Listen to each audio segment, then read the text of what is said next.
So as the sound, the mantra fades, but it may still be there in your mind. You may still feel some vibrations in your body from doing the chanting.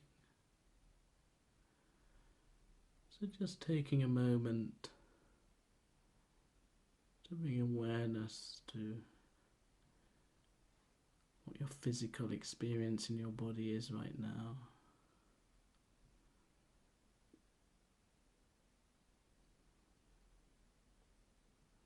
So arriving in your body,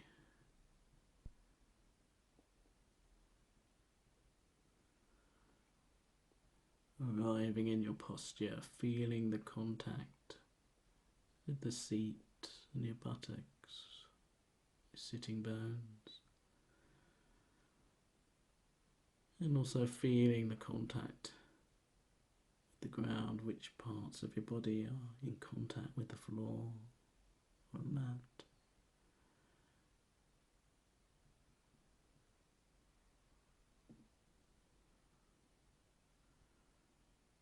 What it's like sitting or perhaps lying in this particular position.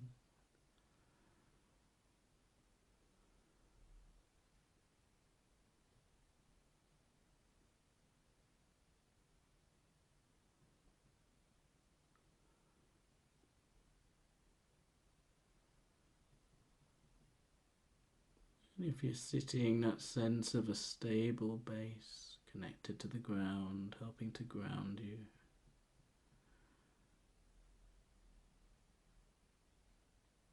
And the upper part of the body and the head and the neck rising up. The earth below, the sky above.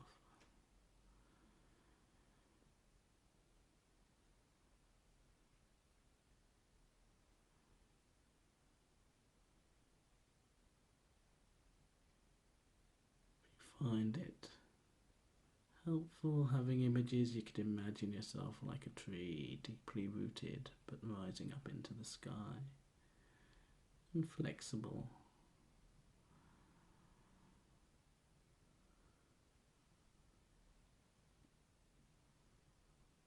So throughout the sit, you may be making little adjustments to your posture.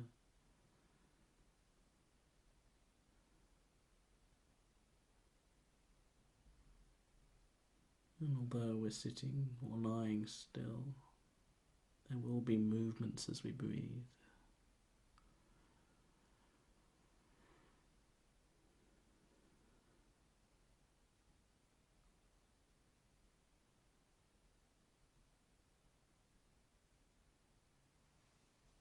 Maybe just taking in what it's like to be still, but with those small movements happening. And perhaps just taking your attention to the breath. Breathing in, breathing out.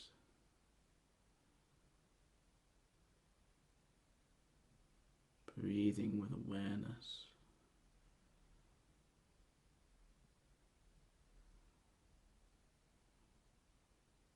Breathing in, knowing you're breathing in. And breathing out, knowing you're breathing out. Feeling the body as you breathe.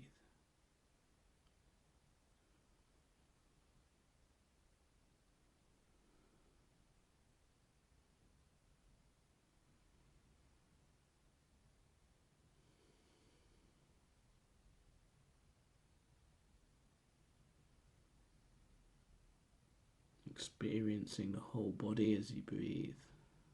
The whole body is breathing.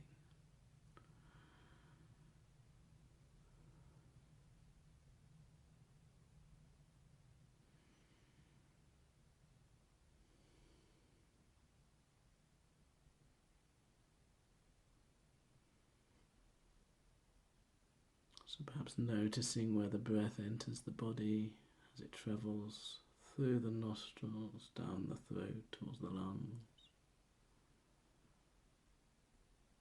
Or maybe you can feel some movement around the lungs and the rib cage,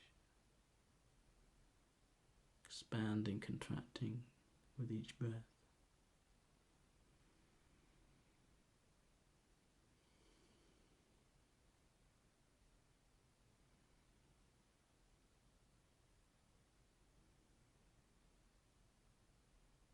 Rise and fall of the chest.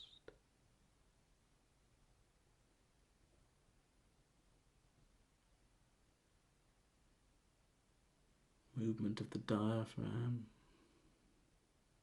belly moving in and out.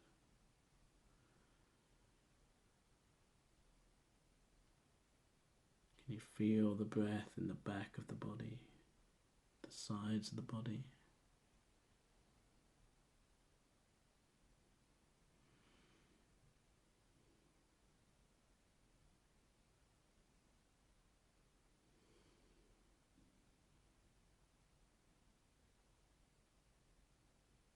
Maybe you can feel the breath some places you're not expecting to. Perhaps around the groin, perhaps in the soles of the feet, palms of the hands.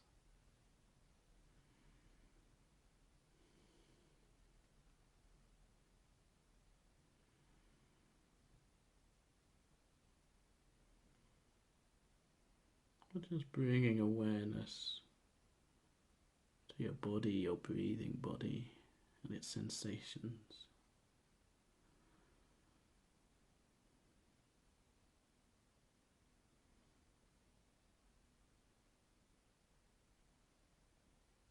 Areas of warmth or coolness.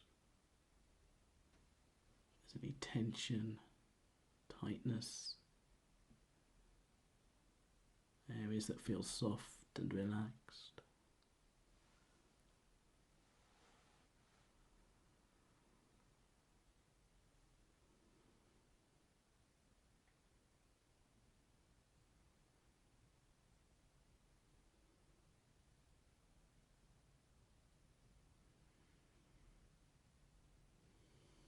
And noticing if there are any areas of discomfort or pain.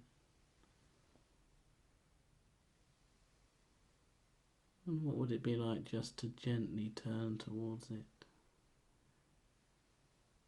with an attitude of care, tenderness, kindness, feeling compassion for yourself and your body.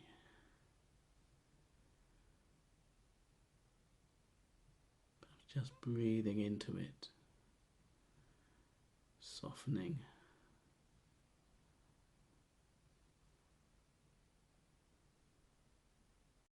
Releasing tension, letting go when you can.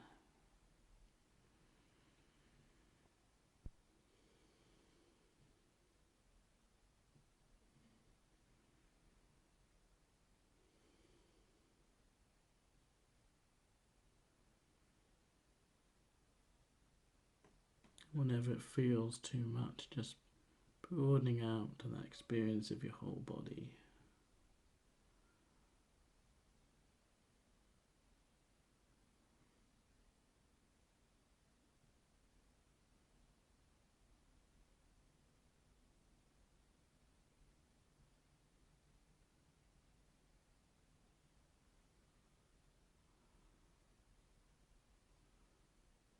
Maybe there's some pleasant sensations in your body.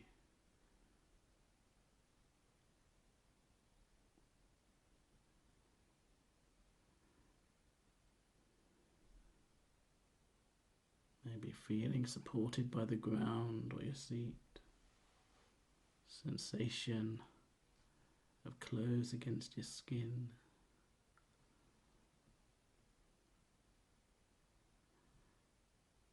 Or just the movements, sensations of breathing can be quite pleasurable.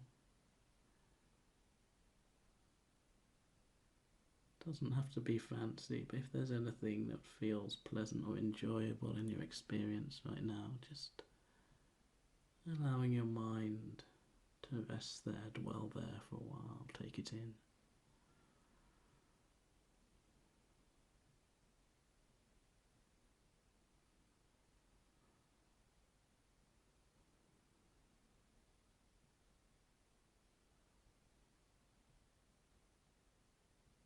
And seeing if you can relax your body, not forcing anything.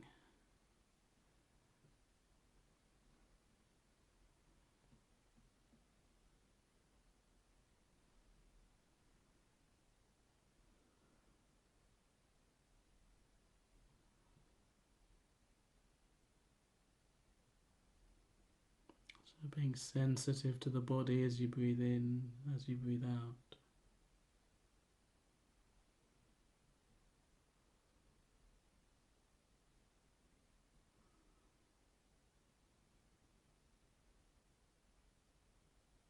Maybe softening, relaxing the body,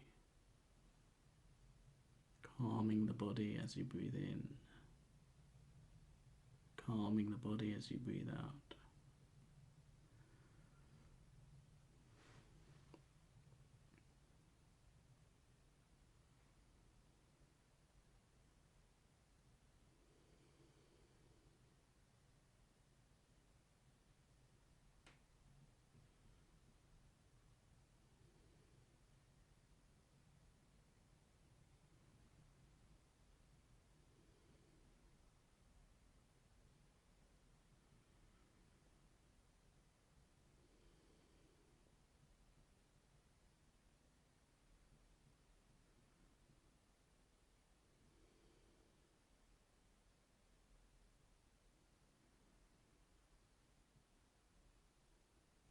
Being interested in the breath, the flow of the breath.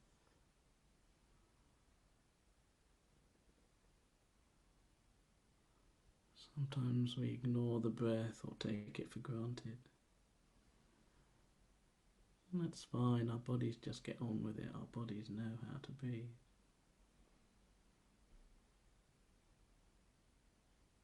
But the breath keeps us alive, the breath nourishes our souls, so maybe having that sense of appreciation, gratitude.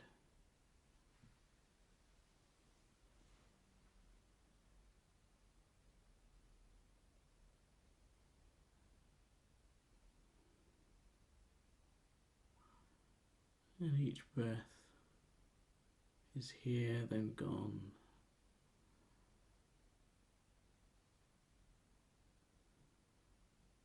Each breath unique.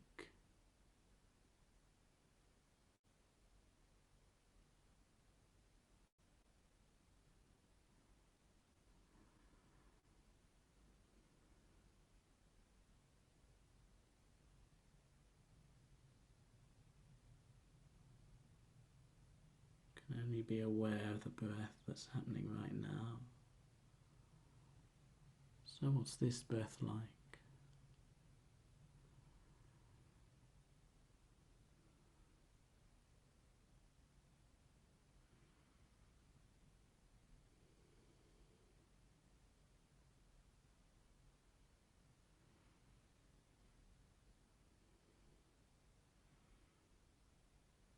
So how we're feeling, our bodies, our energy, our mood, our mental, emotional state will all be reflected in how we breathe. So what does the breath tell you about your wider experience right now?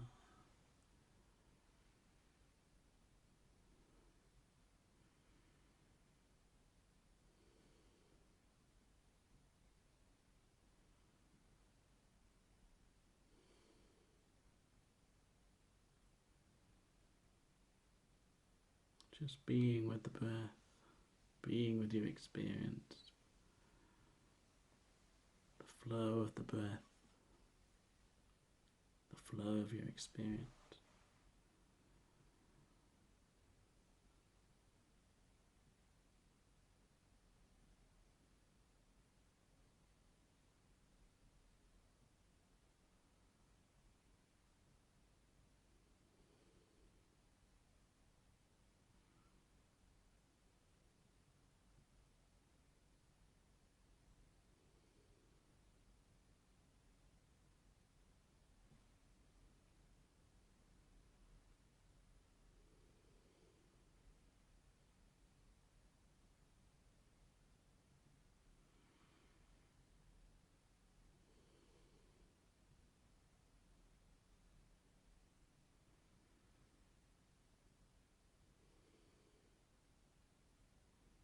I'm just allowing whatever's there to be there.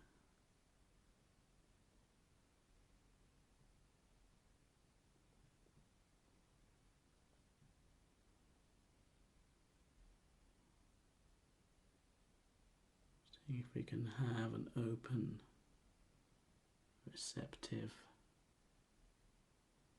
mind and body.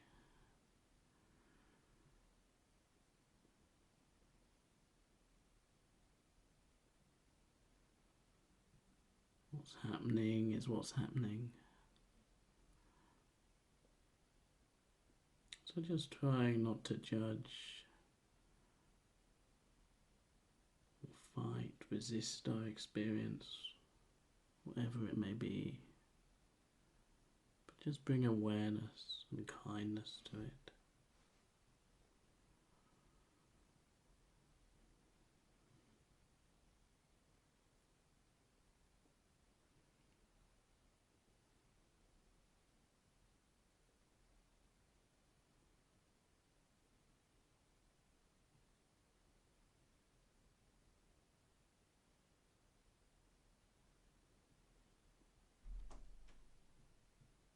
So allowing yourself to be whoever you are right now,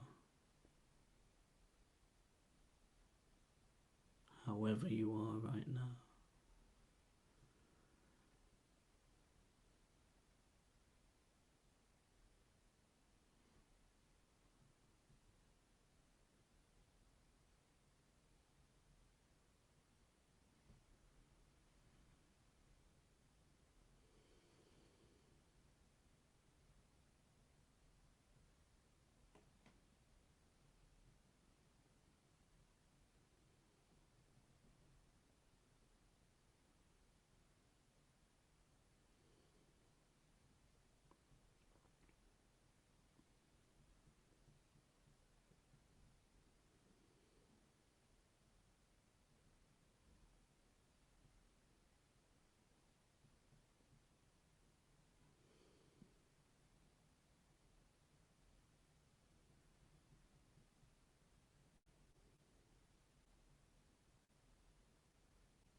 So it doesn't matter if your mind is busy or if your mind is calm, just bring awareness to however it is right now. Trying to be present with your direct experience felt in the body, through your senses, through the breath.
Just a broad field of awareness. Things arising, passing away.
So in your own time, ending the meditation,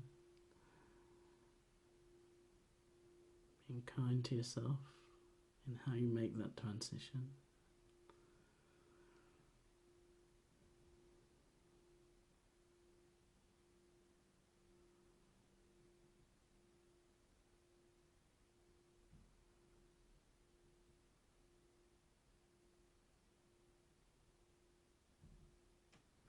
And if you need to get up, walk about, have a stretch, feel free to do that. Have a couple of minutes before I start my talk.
Okay, so I'm going to just be sharing some thoughts, musings on ritual, devotional practice, the puja, and then on the particular set of verses that open the puja, the worship verses.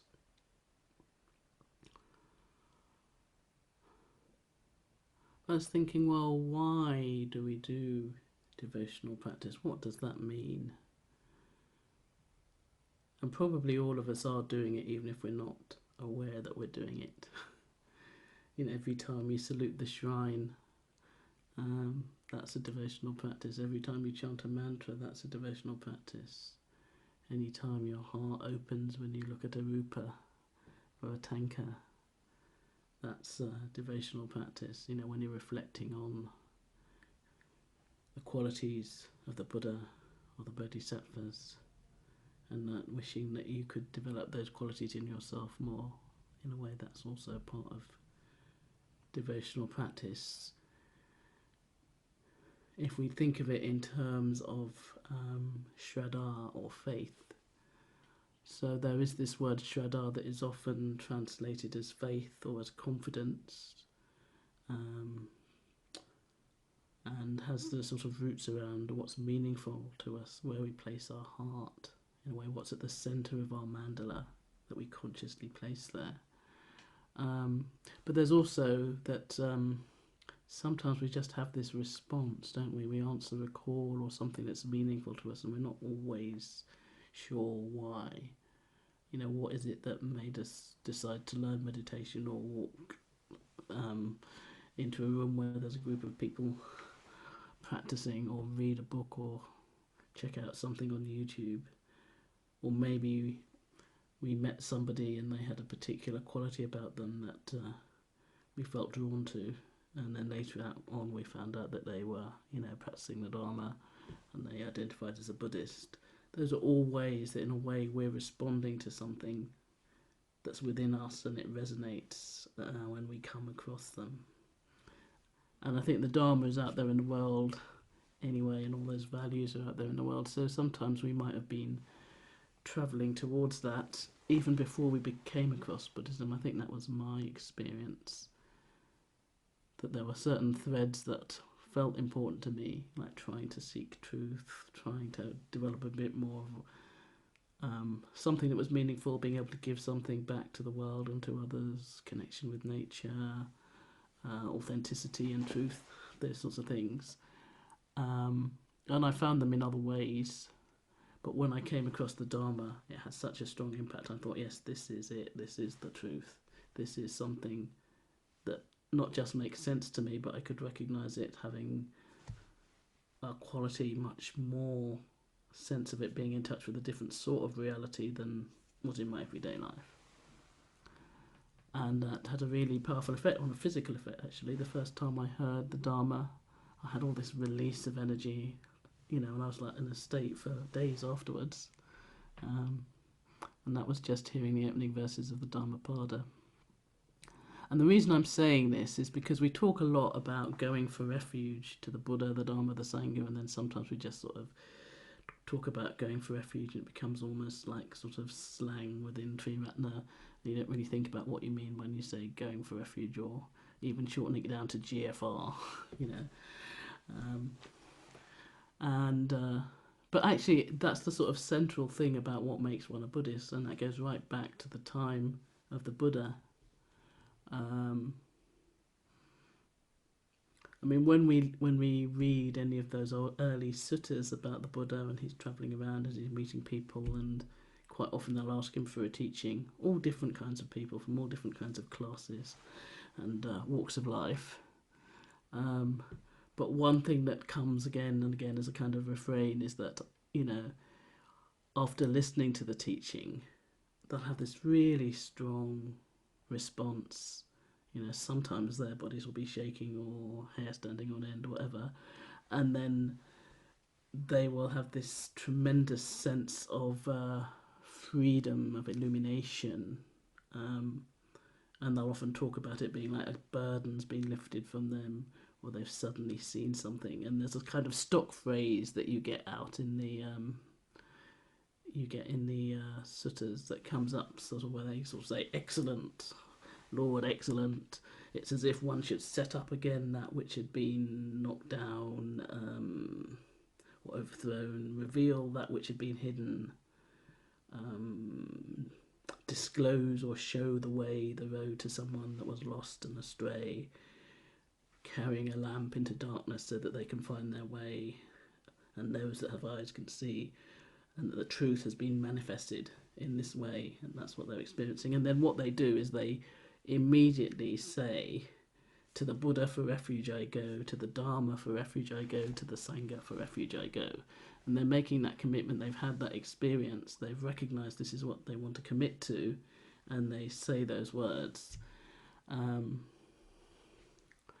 So it's like the committing one's life, surrendering to the truth, devoting one's life to exploring this further. Yeah. So it's a positive reaction. It was a response. It wasn't just a label going for refuge. It was an act, and it is an act. In a way, it's the thing that defines us if we want to follow in the Buddha's footsteps. Is going for refuge to the Buddha. What does it mean? Because the Buddha was a man. He wasn't a god, and I know there's all kinds of myth and archetype around him and his life, but the central message we get is that there may be a great gap between us and the Buddha, but that gap can be closed, and we close it by following the path and doing our different practices. It may take a long time, it may take lifetimes, but what they're saying is that if we really commit and if we do the practices, then we too can become like the Buddha or the Bodhisattvas. Yeah. And the Bodhisattvas, in a way, are, imaginative, maybe images that have evolved of the Buddha. They all have the same qualities of the Buddha, and if you actually go into them in any depth, you'll find that they all have all the qualities. So although we might say this Buddha's associated with compassion, or this one's with action, or this one's with wisdom. When you get down to it, it's not that only one Buddha's got wisdom and only one Buddha's got compassion. They've all got it. It's just different bits are highlighted, in a way to encourage different people with different approaches to the path. So why am I saying all of this? I suppose just to give a bit of a context, because I think when we are practicing now, um, what keeps us going? We need to have something that touches our hearts. And for me, that's the Shraddha quality, that's the faith quality. And I think the thing about any devotional practice, I think it's an expression of Shraddha, and I think it's also a practice that creates conditions for cultivating that, just as we might be, practicing mindfulness of breathing and hoping that we'll develop a bit more, clarity and mindfulness or whatever. We might be practicing metta bhavana and hoping to develop more kindness and compassion. When we do devotional practice, we're developing a kind of spiritual receptivity to our values and to the Buddhas and the Bodhisattvas. And yes, and that's supposed to help in that journey in a way. If we want to become more like the Buddha, and we need to sort of imagine what that might be like. If we want to become like a Bodhisattva, we need to imagine what that might be like. And the puja, in a way, is taken from this massive poem that Vimalachita was talking about, the Bodhicharyavatara, which is sometimes translated as a guide to the Bodhisattva's way or the Bodhisattva's life. And I think you've been studying the Bodhisattva ideal, so it's very much exploring those ideas and what are the qualities, what are the things that one would need to do to become more like a Bodhisattva. Yeah. And in the Sevenfold Puja, it's very... You've just taken a few verses in translation from this massive thing, which has got hundreds and hundreds of verses. But it's also in a particular format, which links with what is seen as a preliminary practice for the arising of the bodhicitta. That if we do puja, we are setting up the conditions to make that more likely to arise. And that's partly, I think, because it is cultivating that Shraddha, that devotion, and it's making us, in a way, go on a journey ourselves. Where we are now, we make that commitment actually in the puja. It's got these different sections. So it starts off with the worship one, which is very much around gratitude and worship, and then you'd go into that a bit more in the second section, which is called salutation. But in the worship section, we're very much making offerings in our imaginations to the Buddhas and Bodhisattvas out of gratitude, out of respect. And then we actually usually follow that by, if we're doing it in a context with other people, where we'd be chanting a mantra and making offerings. So we make the offerings in our imagination, in our minds, in our hearts, but we also make them physically with our bodies. And Buddhism often talks about actions being of body, speech and mind. And when we're doing something like the Sevenfold Puja, we are very much bringing in all of those elements. We're physically sitting there, maybe getting up and making offerings, chanting mantras. We're also using words and our minds and our speech.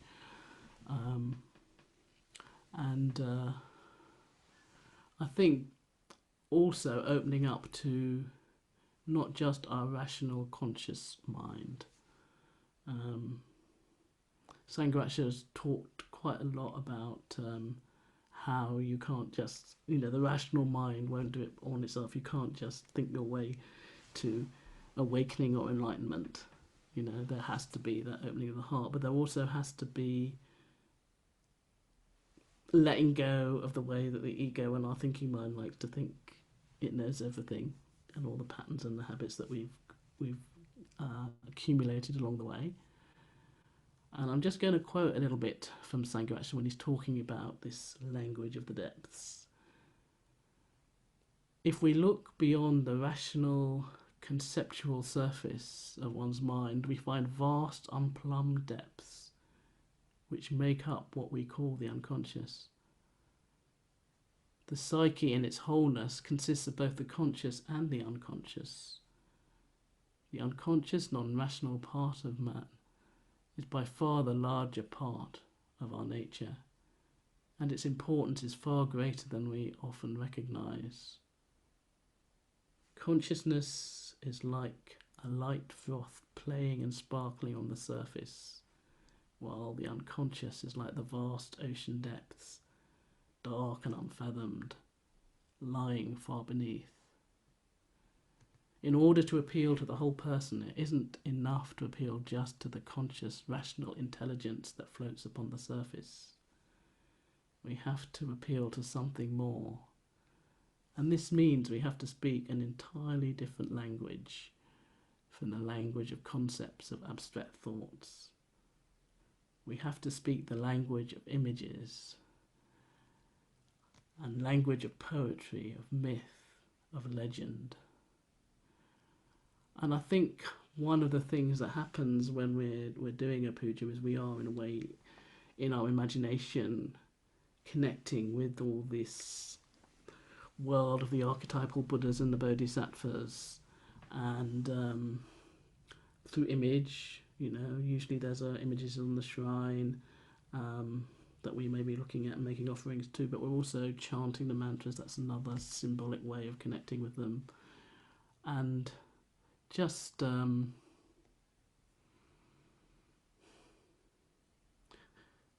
well, for me, there's a kind of act of surrendering part of my rational ego controlling self whenever I do devotional practice that is very freeing, because there's something in my heart that longs to do that.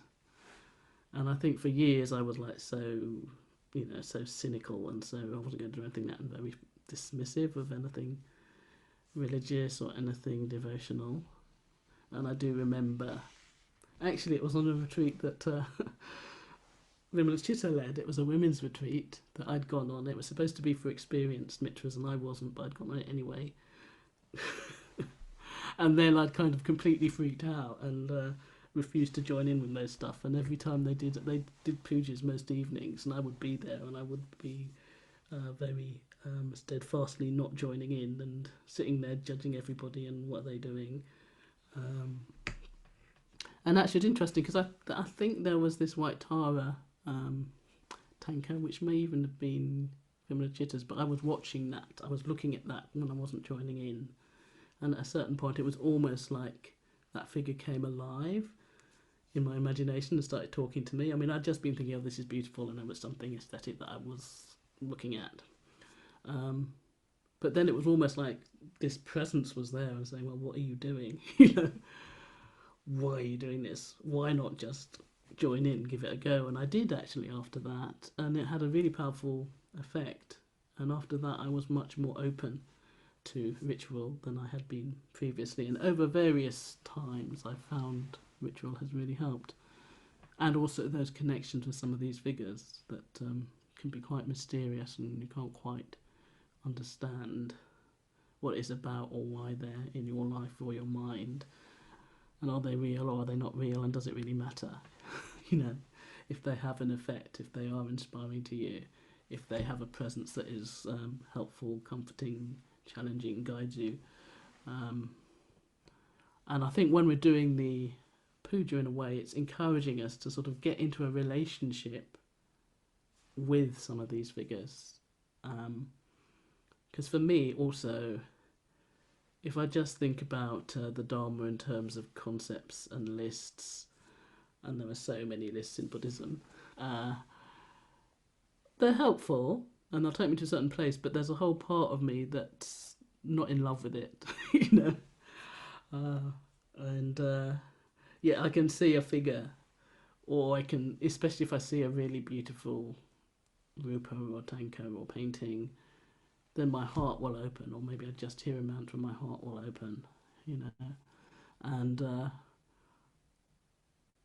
there's a whole different level of participation and engagement, and that kind of refreshes my imagination. My heart keeps me more engaged, I think, than if I was just reading theories and concepts and thinking, yes, I'll try and do this, and yes, I mean, the Abhidharma, I think, is fascinating and brilliant and can be really helpful, but it's not something that appeals to me to spend ages of time studying all the 52 mental events, even though it might be helpful to know what they are.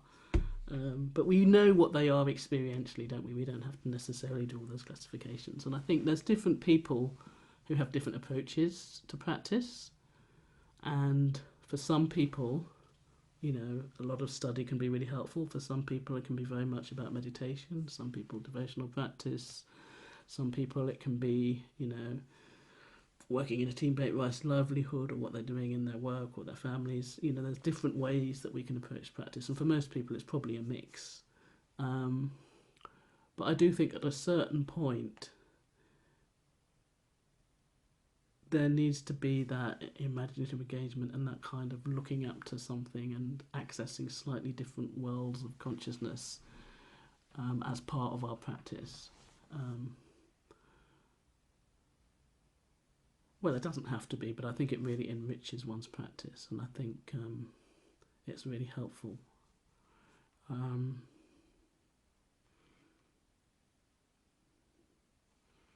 So yeah, the Sevenfold Puja is it's a practice just like meditation is a practice. So it's interesting that as Buddhists, people often feel like they should be meditating every day, and they might do like 1 or 2 pujas a year, you know. And well, yeah, what's that about, you know? Because if one does get into doing them regularly, it does have an effect, you know. And certainly for me, it's a bit like meditation. You're aware. You can be aware of your responses over time, or in a particular puja, or in particular stages of the puja. You know, how engaged you are, how you're not. It can be a real mirror, just like meditation can be a mirror. You know, if you're doing worship, do you really want to pay respect or not? When it comes to the going for refuge, do you really feel committed? Do you really want to go for refuge or not? Or are you just saying the words? You know, when we're making confessions, when we're trying to rejoice in things, it can take us into lots of different qualities, but also it very much show us some of what our working ground is, or how engaged we are. And one thing for sure is that I think if you really engage with the puja, your energy is completely different at the beginning and the end. It does free up energy. And I can't tell you how many times I've been feeling really low or upset or angry or frightened or something, and actually doing a puja, I connect with my aspirations, I connect with my inspirations, my ideals, what I would really like, you know, and by the end of it, I'm in a different place, you know. Or maybe just, you know, often we do pujas collectively. You know, you can do them by yourself. So I quite often do them by myself as well. But there is something also very powerful about puja as a collective practice with other people alongside. And we do it in call and response. Well, most of it in call and response, where you say, the leader will say lines and then everybody else will repeat them after. And it is very much, in a way, a metaphor for that sort of Shraddha response. You hear the call and you respond, you know, rather than you're just listening so that you know what the words are. Yeah, it's we're not parrots. There is something meaningful in that whole way of doing it. Yeah, and it does include teachings in it, like the Heart Sutra, which is a really profound teaching.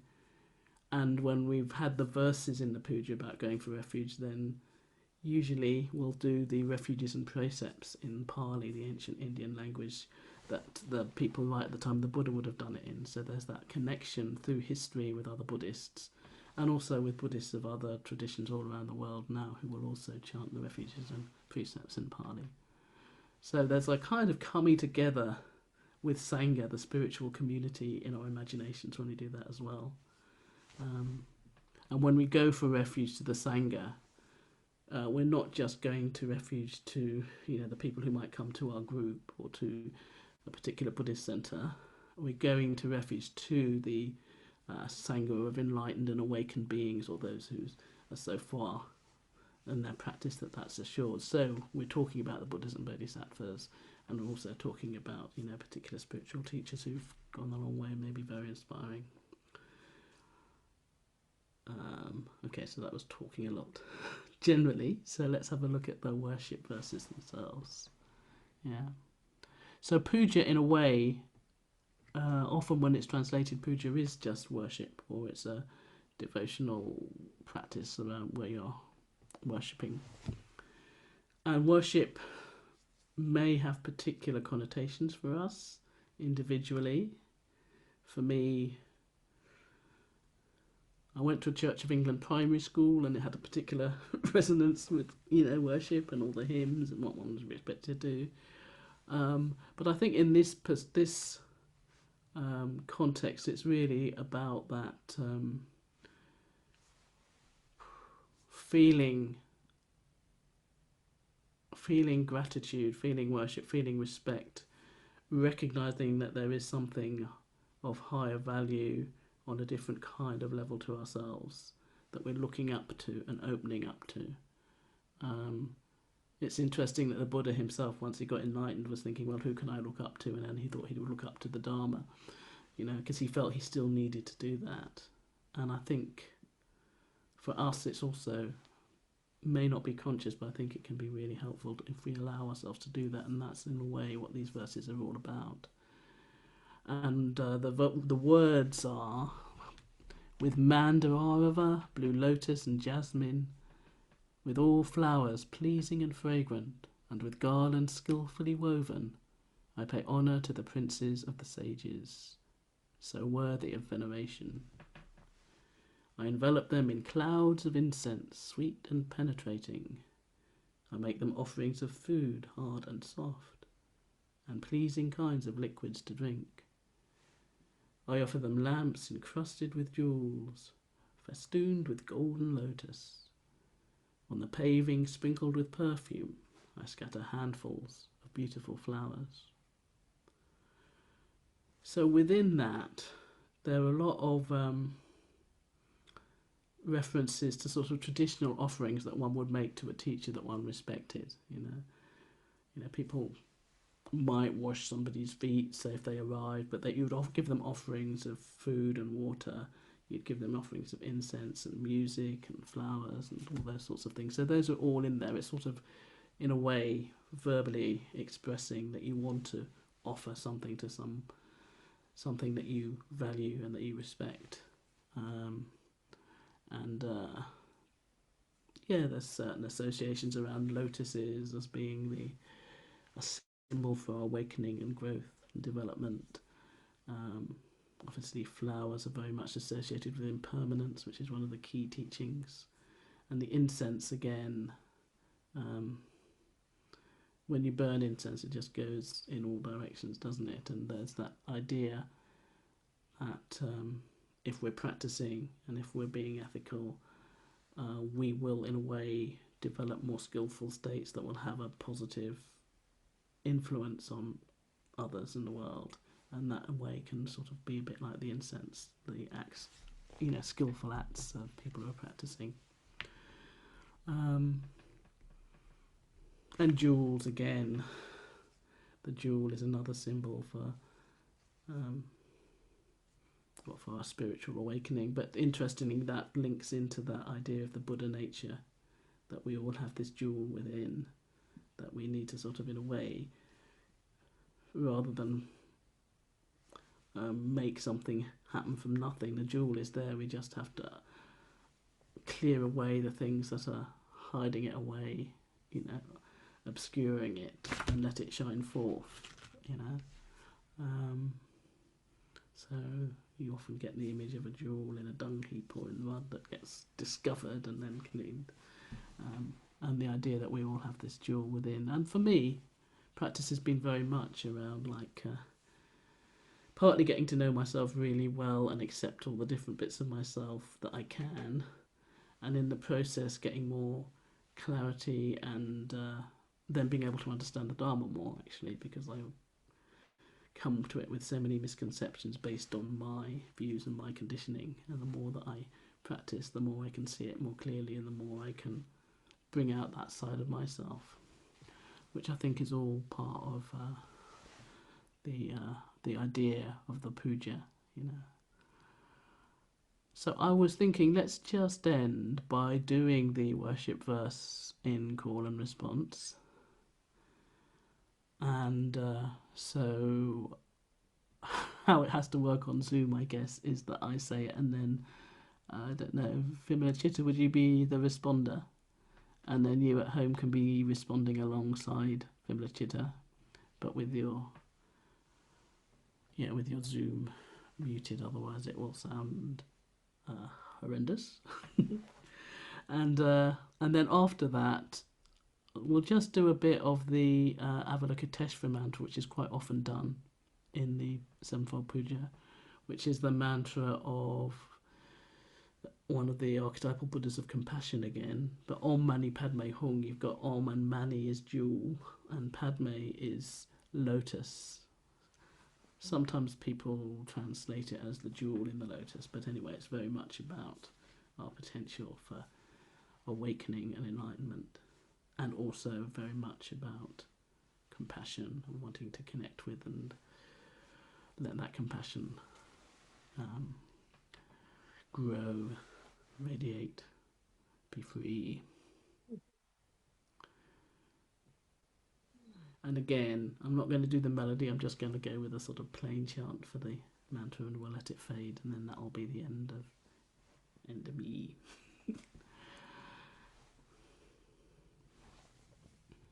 Okay. Worship. With Mandarava, Blue Lotus, and Jasmine.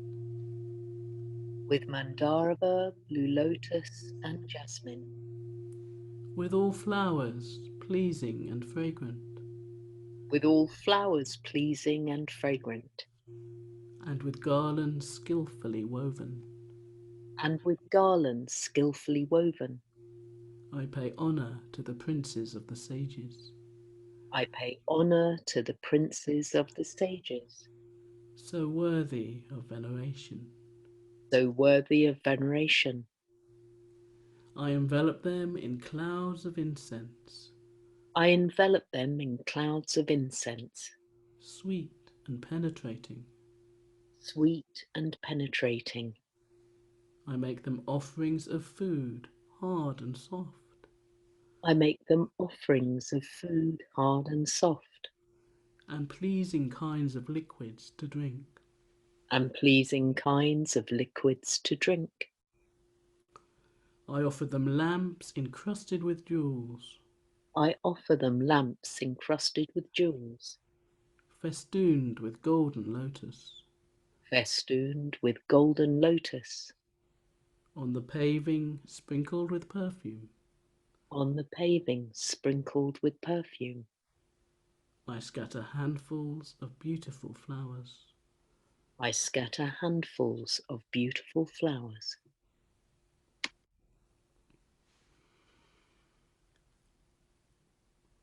Om Mani Padme Hum. Om Mani Padme Hum. Om Mani Padme Hum. Om Mani Padme Hum. Om Mani Padme Hum. Om Mani Padme Hum. Om Mani Padme Hum. Om Mani Padme